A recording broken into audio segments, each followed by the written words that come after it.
What if I told you that the car that could destroy Red Bull's hegemony in 2026 is not from Ferrari, nor from Mercedes, nor from McLaren, but from Aston Martin? A project that has Adrian Newey in charge, secret technology, and leaks that are making all the teams on the grid nervous. Are we facing the birth of a monster or a disaster foretold? The 2026 season will be a watershed for Formula One. Is not just another evolution, nor simple adjustments like those we have seen in previous years.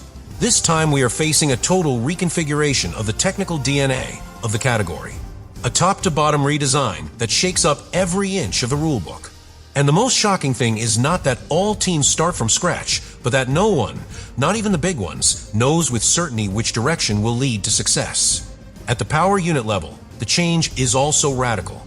The MGUH, one of the most complex and expensive parts of the current hybrid system, disappears.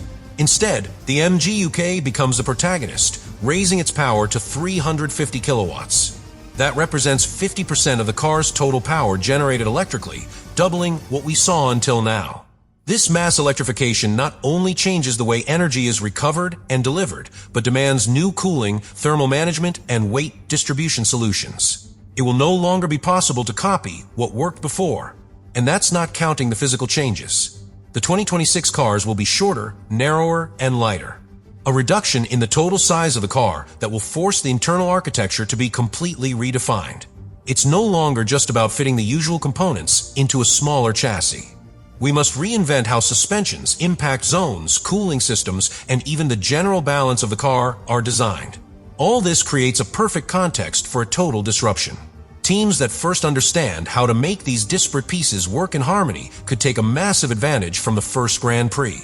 That is why Aston Martin, aware that it has never been as close to the power podium as now, has made its boldest bet. It restructured its technical hierarchy, signed an exclusive alliance with Honda, and handed absolute control of the project to Adrian Newey. This new technical panorama not only opens a window of opportunity, it also opens a chasm for those who fail.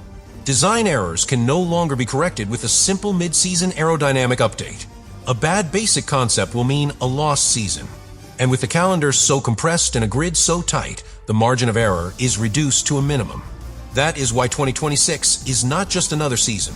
It is the reset point, a new cycle, a perfect storm where audacity will be rewarded or punished with cruelty. The expectation surrounding the AMR 26 is not a product of marketing, nor simple, unfounded rumors. It is the direct result of a series of leaks that have shaken the paddock before the car even hits the asphalt. And they all have the same protagonist, Adrian Newey. From Silverstone, the reports match a disturbing pattern. Newey is taking the AMR 26 project to the limit of reason. Instead of locking in the base concept of the car early, as he has traditionally done in his glory years with Red Bull, he has opted for the opposite, keeping multiple key configurations open until the last possible moment point. One of the most controversial examples is suspension. While most teams have already made their choice and many opted for the double pushrod system, a trend led by Ferrari and Red Bull, Aston Martin is still evaluating whether to mount a pushrod or pull rod on both the front and rear axles. This is not a simple delay. It is a highly risky move because the suspension architecture affects the entire chassis, from the aerodynamic flow to the center of gravity, through the ease of setup and the durability of the components. This calculated indecision has a strategic reason. According to specialized publications, Newey is using advanced simulation tools that incorporate predictive models of the performance of rivals with their new configurations for 2026. In other words, he is designing a car that not only performs well on its own, but reacts specifically to what others do. A philosophy of adaptive development, unprecedented in an environment of so many simultaneous changes. But it's not just about suspensions. The juiciest leaks suggest that the AMR 26 is breaking the mold in something much more fundamental: flat-bottom aerodynamics. Although the new regulations completely eliminate Venturi tunnels, it has been discovered that in simulators, the Aston Martin car exceeds the cornering performance predicted by the FIA, even with up to 40% less downforce.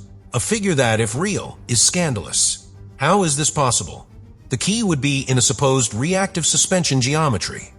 A design so radical that it defies even the traditional classification of downforce systems. This system does not generate ground effect in the classic sense, but emulates it mechanically. It uses the dynamic changes of the chassis flexure, compression, weight transfer to create a momentary aerodynamic seal between the bottom of the car and the track, as if the car itself knew when and where it needed suction and generated it on its own. In technical forums, it is being compared to a kind of artificial ground effect without tunnels or legal aerodynamic solutions. An innovation that, if it can pass the FIA regulatory scrutiny and works under real conditions, can change the rules of the game. The calculation is that this technology could provide an advantage of up to a second per lap on certain tracks. 1 second, an eternity in Formula One. But here comes the most complex part. All this data comes from simulators. Controlled, ideal environments where everything works as designed. The big question is whether this correlation between simulation and track will hold. If it doesn't, AMR 26 could become the biggest over-engineering case of the century. A brilliant car on the computer, but impossible to configure, drive, or keep on track in reality. And that is what worries rivals, and also some within the team itself. Internally, there is talk of technical tensions between the aerodynamics, suspension, and electronics departments. NUI is forcing extreme integration between systems, where active aerodynamics, energy recovery, and car balance are intertwined at levels never seen before. A poorly made decision in one of those pillars could collapse the entire performance structure. It is no coincidence that this philosophy is generating both nervousness and admiration. Because deep down, the AMR 26 is not just another single-seater. It is a technical manifesto, a message to the world. We are going to win, or we are going to fail with style. But we are not going to be just one more. And that is why, although it has not yet taken a real turn, the Aston Martin of 2026 is already on everyone's lips. The question is not whether it will be competitive. The question is whether it will work, or whether we are witnessing the birth of a new myth of failure that up to this point, everything surrounding the AMR 26 seems straight out of a science fiction script. But the history of Formula One is full of examples where technical genius turned into ruin because of a single miscalculated detail. And it is precisely on that edge, between absolute success and total collapse, where Aston Martin finds itself at the moment. The bet by NUI and the Silverstone team is not simply ambitious. It's radical. They are combining a revolutionary chassis, active aerodynamics never tested in real conditions, an experimental suspension, and a new Honda hybrid engine designed exclusively for this regulation. Each of these elements, separately, would already imply risks of reliability, incompatibility, or learning curve. But together, they form a potentially explosive cocktail of uncertainty. Engineering logic says that the more complex a system is, the greater its propensity to fail. And this car is no exception. What is most worrying within the paddock is not that the car does not work, but that it is not consistent with itself. That each innovation is so stretched that it interferes with the other, creating a domino effect of failures that is impossible to track in real time. For the AMR 26 to be successful, each subsystem must operate in perfect synergy. The suspension must activate with surgical precision to maintain the aerodynamic seal. The energy recovery system has to respond exactly to the variable behavior of active aerodynamics. And Honda's power unit needs to deliver instantaneous power peaks without sacrificing reliability, something it has never achieved in its first season of a new cycle. And there is a psychological component that cannot be ignored, NUI himself.